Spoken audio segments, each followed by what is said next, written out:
Assalamualaikum warahmatullahi wabarakatuh. Sahabat kreasi, kembali kita podcast pada malam ini dan alhamdulillah kita kedatangan sahabat Ismak. Kalau enaknya sih saya biasa manggil Bang Ismak. Terima kasih Bang Ismak udah bisa Ya, hadir di sama-sama, sini sama-sama. buat menyampaikan beberapa hal tentang yang Bang Ismak sedang jalankan dan yang saya ketahui pada diri Bang Ismak memang saya tahu tingkat sosial Bang Ismak itu sangat tinggi. Silakan Bang Ismak memperkenalkan dirinya pada malam ini kepada sahabat-sahabat kreasi. Ya, Assalamualaikum warahmatullahi wabarakatuh. Halo sahabat kreasi semua, dimanapun Anda berada. Kali ini saya berkesempatan untuk bisa hadir di rumah kreasi dalam COD, cerita orang dalam. Ya. Pertama-tama saya patut mengucapkan syukur alhamdulillah bahwa pada kesempatan hari ini saya bisa berkesempatan hadir. Kebetulan juga saya lagi nggak ada urusan gitu. Jadi bisa hadir nih Bang, di sini Bang. Pada malam ini coba kita sampaikan beberapa hal tentang kegiatan Bang Ismak yang sudah Bang Ismak lakukan. Gitulah. Silakan Bang Ismak, coba deh. Iya, kalau kita bicara bencana memang itu ya boleh dikatakan tabu lah ya. Tapi memang pada dasarnya kebencanaan itu sudah pasti ada. Entah yang ringan, entah yang sedang, entah yang berat. Namun cerita pengalaman buat saya pribadi, saya akan mulai dari diri pribadi. Karena ini ada salah satu motivasi juga buat mungkin teman-teman yang ada di luar sana, mungkin teman-teman yang ada di seputaran rumah kreasi yang sudah bergabung di rumah kreasi dan ingin mengetahui dari sisi lain, yaitu dari sisi kebencanaan. Jadi saya awali dari diri saya sendiri. Yang pertama, kenapa saya masuk di dalam bidang kebencanaan, yaitu sosial masyarakat. Tentunya ini ada alasan tersendiri buat saya pribadi, yaitu yang pertama pada saat saya tertimpa sendiri musibah itu mengalami diri saya sendiri dan keluarga pada saat itu. Di tahun 2012 Bang. Jadi saya juga turut berduka cita dulu Bang ya, untuk Bang Ismak ya. Semoga itu sebagai ujian buat Bang Ismak untuk menuju langkah ke depan lebih baik kan. Ya. Amin. Ya, jadi di tahun 2012 itu ketika kita kena musibah, saya ikuti prosesnya. Proses jadi orang-orang yang berkecimpung di dalam musibah itu sendiri. Saya pelajari, saya ikuti, kemudian selesai pada saat itu, saya mulai niatkan diri saya. Karena ini penting, niat Bang. Karena seseorang itu yang mempunyai jiwa yang benar-benar untuk melihat kepada masyarakatnya, itu harus dimulai dengan niat. Jadi kalau tanpa niat itu kurang afdol. Nah, jadi saya niatkan pada saat itu bahwa saya harus bisa menolong orang. Jangan sampai apa yang saya alami ini terulang kembali dialami oleh masyarakat kita. Itu dasarnya. Nah, saya bergabung di sosial kebencanaan itu pada tahun 2014 pada saat itu.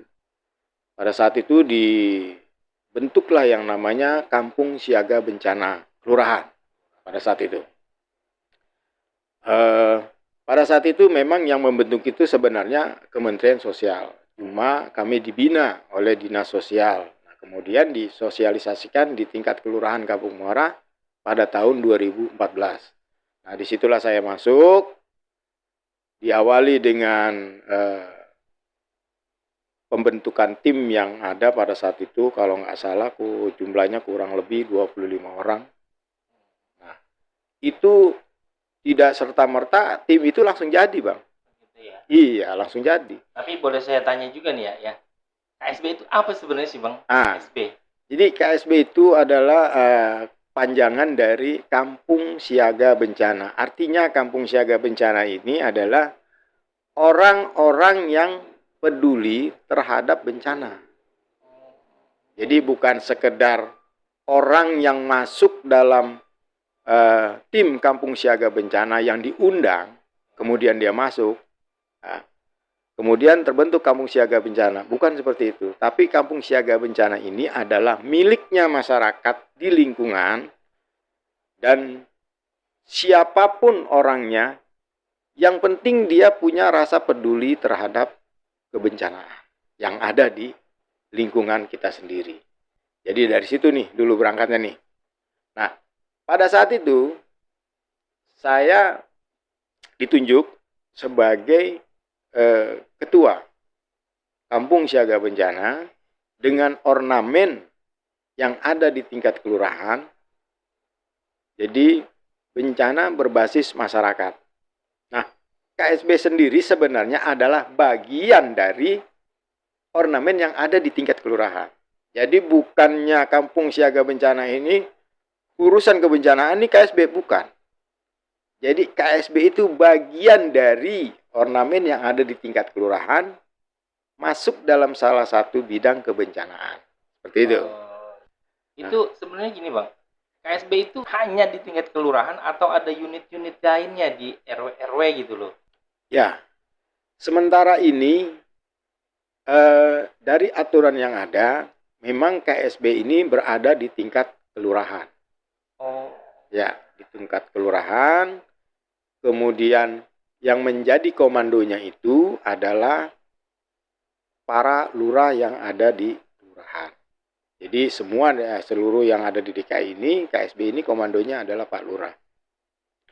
Jadi ketika Pak Lurah ini memberikan instruksi kepada KSB untuk menyiapkan perangkatnya, baru kita bergerak. Sebenarnya perangkat itu bukan hanya KSB, tetapi semua yang ada yang terlibat di dalam satu kelurahan yang saya katakan tadi ornamen-ornamennya, ada yang namanya Satpol PP, kemudian ada yang namanya kesehatan, kemudian ada instansi-instansi lain. KSB ini hanya sebagian kecil sebenarnya. Tetapi memang KSB difasilitasi oleh instansi di luar. Contohnya ada Sudin Sosial, ada Dinas Sosial, ada Kementerian Sosial. Seperti itu.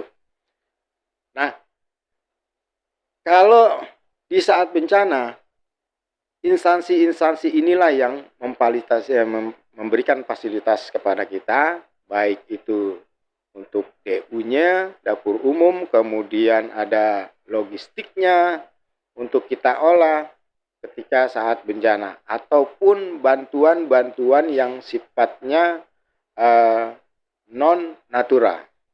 Ada bantuan pangan, ada bantuan sandang, kan seperti itu.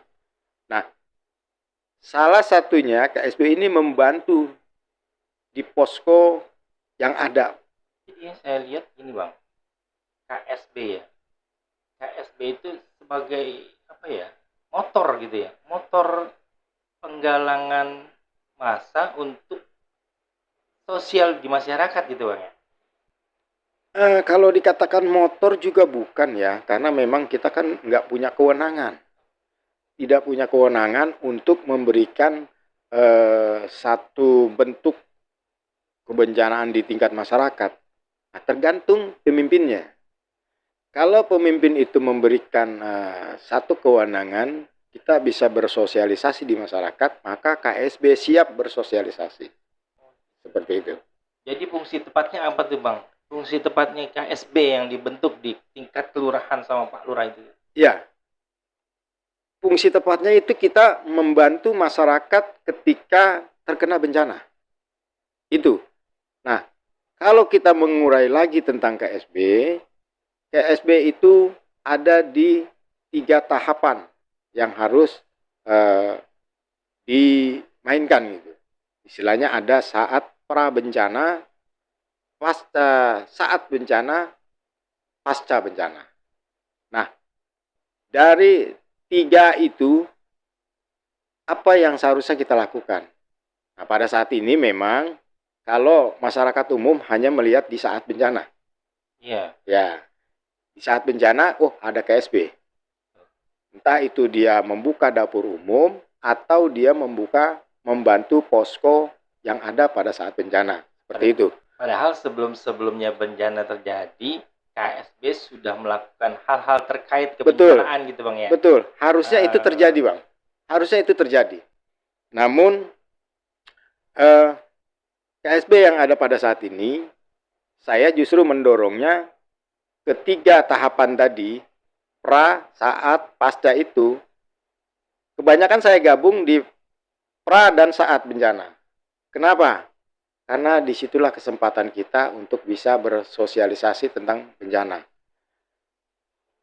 Saya ambil salah satu contoh, kejadian di RW 02. Nah, itu saya lakukan. Saya izin dengan Pak Lurah pada saat itu, izin Pak Lurah untuk bersosialisasi. Nah, pada saat itu sebenarnya beliau sempat menolak. Kenapa mesti diadain saat bencana gitu kan? Cuma alasan kita, kalau kita tidak adakan sosialisasi pada saat itu juga, ini kita akan kehilangan momen, Bang. Gitu. Jadi sebenarnya memang yang benar itu dilakukan sebelum ada bencana. Sosialisasi itu, bukan saat bencana. Nah, tapi memang itulah yang bisa saya lakukan sebagai KSB. Nah, pada saat itu saya kumpulkan semua. Artinya kita mengevaluasi apa yang sudah kita lakukan terhadap warga masyarakat yang tertimpa musibah bencana tadi. Nah, dari situlah kita bisa mengukur diri, mengukur kemampuan yang ada pada kampung siaga bencana pada saat itu. Dan alhamdulillah sementara ini, walaupun memang ada di beberapa titik bencana yang responnya memang masih belum baik gitu. Namun itu bukan menjadi satu halangan buat kita selaku relawan sosial, artinya KSB ini untuk mundur atau enggan gitu loh, atau takut. Nah, justru itu akan memicu kita bagaimana kita mengembangkan kemampuan kita supaya masyarakat ini benar-benar merasakan apa yang kita perbuat pada saat bencana, seperti itu. Jadi yang saya tahu tadi, KSB yang ada di kelurahan itu sekitar 25 personil. Ya. 25 personil yang sudah ada di KSB itu, apakah sudah ada pembekalan dalam tahap-tahapan kebencanaan yang Abang jalanin? Iya. Saya juga pengen tahu tuh. Ini seru nih. Ada fase-fase apanya gitu. Maaf. Jadi kalau kita cerita pembekalan, sebenarnya dari awal itu kita sudah mendapatkan satu pembekalan, yaitu kita dibekali dengan yang namanya bagaimana kita membuka DU pada saat itu. Dapur umum. Ya, dapur umum. Karena dari dinas sendiri sudah memberikan fasilitas yang namanya kompor, namanya rice cooker, alat-alat masak, semuanya sudah diberikan. Nah, pada saat itulah kita mengasah kemampuan dengan pelatih langsung dari dinas pada saat itu. Jadi gini Bang ya, berarti meskipun itu dikomandoi oleh Pak Lurah gitu ya, Pak Lurah di setiap kelurahan, itu tidak seharusnya personil yang ada di KSB itu dari tingkat unit-unit RW, RT gitu, tidak seharusnya seperti itu ya? Iya, jadi gini, tim yang sudah terbentuk itu kan di dalamnya itu sudah berkolaborasi tuh dengan semua instansi. Jadi KSB itu ada di bagian-bagian sub klasternya masing-masing. Ada di klaster DU, KSB ada, kemudian Karang Tarunanya juga ada, kemudian masyarakatnya juga ada. Gitu. Jadi klaster-klaster yang ada itu diisi salah satunya oleh anggota KSB. Seperti itu. Namun kenyataannya, mohon maaf, pada saat ini hal-hal yang seperti itu entah bagaimana, ini mungkin salah satunya kesalahan dari saya pribadi, kurangnya sosialisasi di tingkat masyarakat atau di tingkat tim yang dibentuk pada saat itu. Karena memang tidak ada kelanjutan. Jadi kolaborasinya terputus, tidak ada kelanjutan, namun saya selaku KSB masih tetap berjalan. Artinya saya menunggu ketika itu ada bencana, kalaupun itu ada instruksi, saya akan lakukan, kalaupun itu tidak ada instruksi, saya akan monitoring dan tetap membantu. Oh, jadi setiap personil yang ada di KSB itu seperti dapat mengomandoi klaster-klaster yang ada di KSB, atau di saat bencana itu terjadi, personil itu ada di semua klaster gitu loh. Maksud Iya. saya gitu. Betul. Oh, Komando itu tetap satu. Jadi komando itu tidak ada di tempat klaster-klaster. Yang ada di klaster-klaster itu adalah koordinatornya. koordinator. Koordinator-koordinator ini kan dikomandoi oleh seorang lurah. Iya. Seperti itu. Nah, kalau bicara pengembangan, ya kan kalau nggak dipanggil, tidak akan berkembang. Mau berbuat apa? Mau melakukan apa? Nah, pada saat itu, tidak akan tercapai kalau itu tidak dilakukan. Tetapi kalau KSB-nya sendiri, itu terus melakukan yang namanya pertemuan walaupun melalui grup WhatsApp. Seperti itu. Jadi ada informasi sekecil apapun, kita akan lakukan dialog-dialog sesama anggota KSB yang ada pada saat ini. Nah, dalam hal itu, ini banyak perkembangan dinamika di tingkat masyarakat. Apa yang seharusnya dilakukan, karena saya sendiri bukannya beban, tetapi memang harus bisa memberikan satu edukasi kepada masyarakat tentang kebencanaan.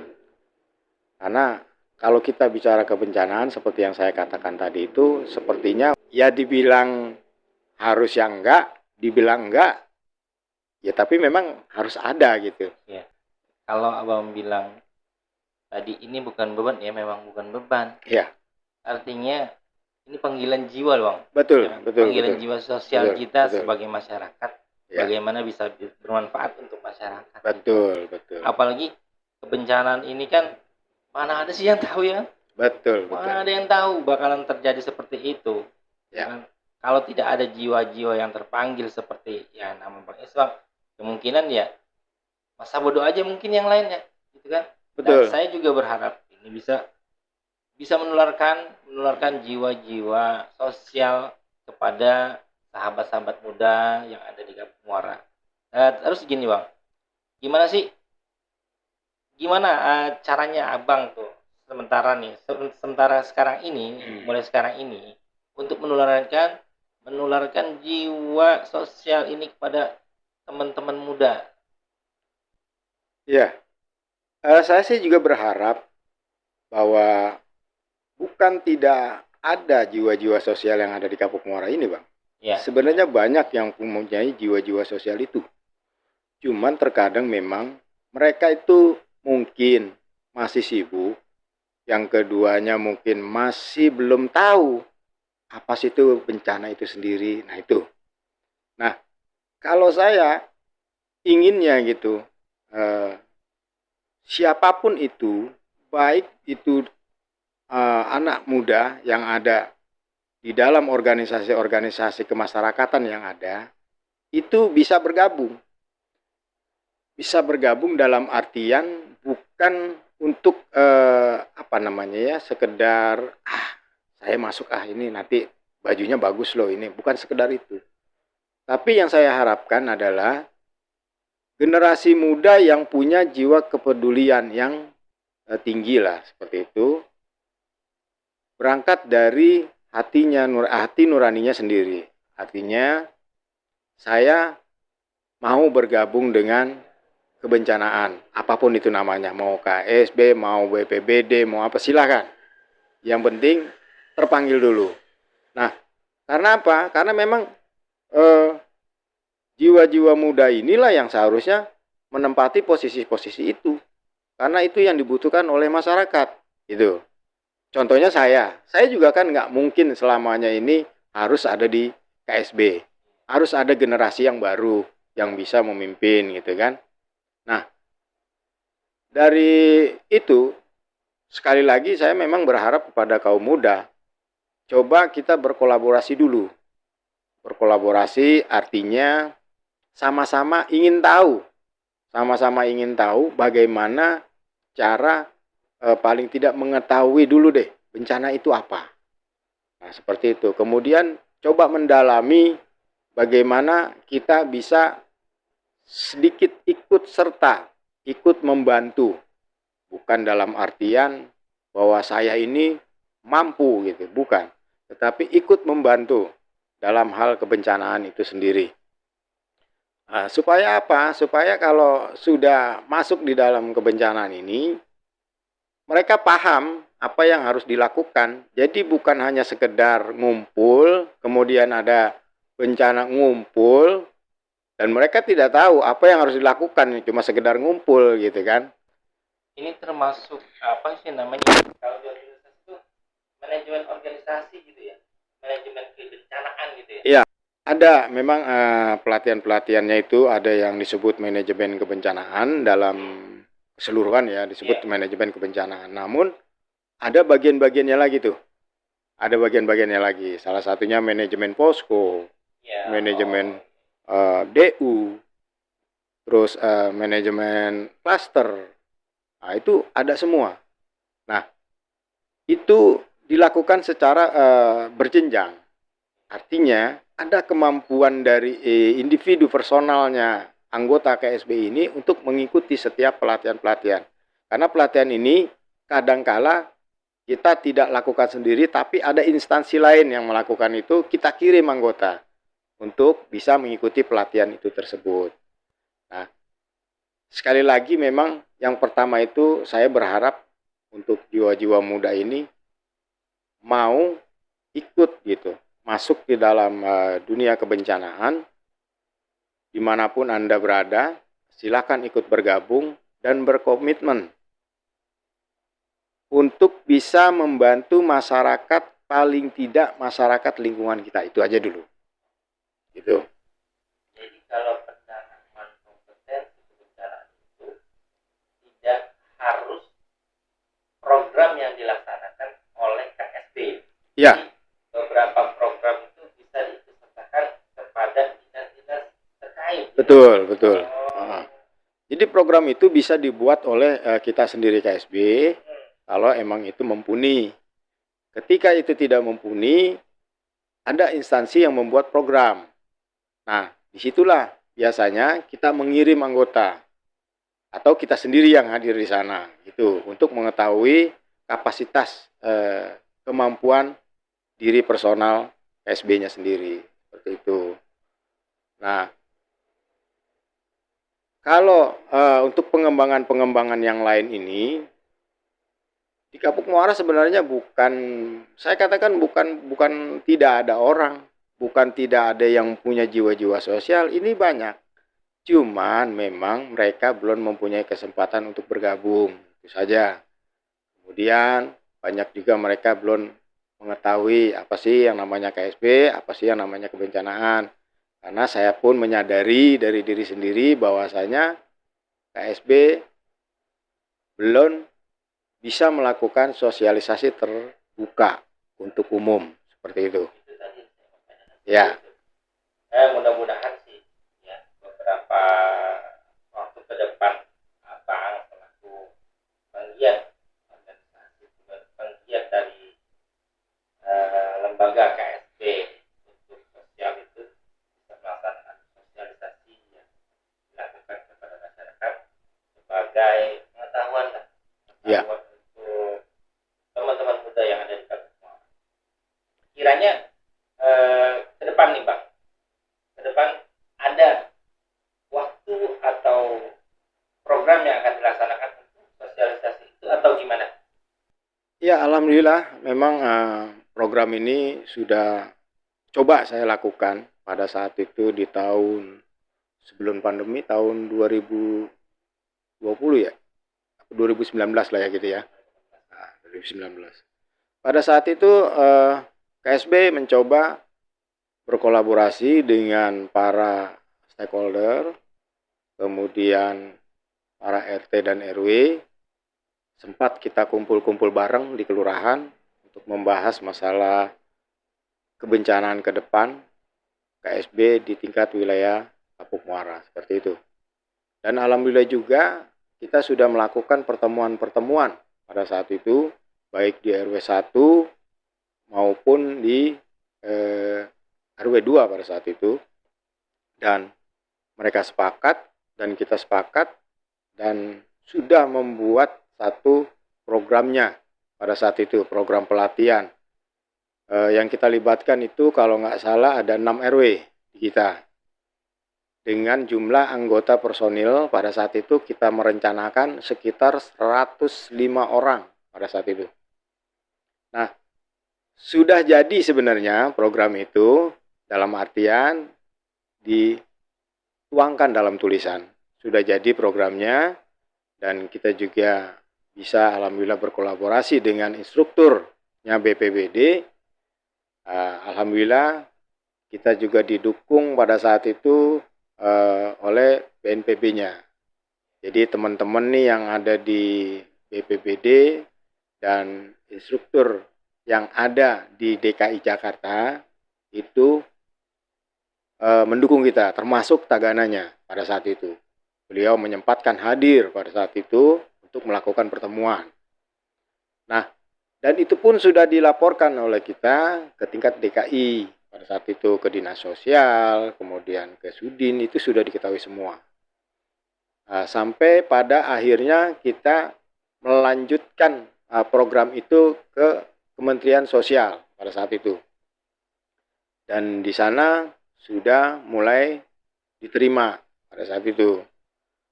Namun, dilalahnya kita ternyata DKI atau KSB Kapuk Muara belum saatnya. Kenapa? Langsung namanya itu nongol yang namanya pandemi COVID pada saat itu.